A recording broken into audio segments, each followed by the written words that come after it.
آقا مترش چی؟ همون 500 متر 300 متر 100 متر عزیز من 100 متر خونه بسازم لونه بسازم نه. گزارشتون رو دادن شما ساقی مواد مخدرید. بله؟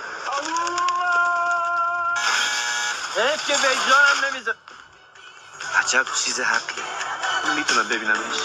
میخوای ببینیش؟ خیلی دلم میخواد. گویا شما با همسال ما زاویه داریم. زاویه داریم. میزنم تو دهنت صدام پا بزدم. با زبون خوشکشید میبرید. روشن الان آبروی ایران دست شما دو تا ابلهه.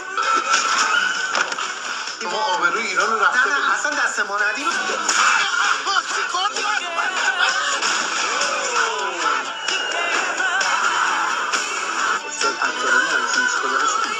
بابای مادر کسافت آشغال 100 دفعه گفتم اسم بابای منو احمق بیشور نفس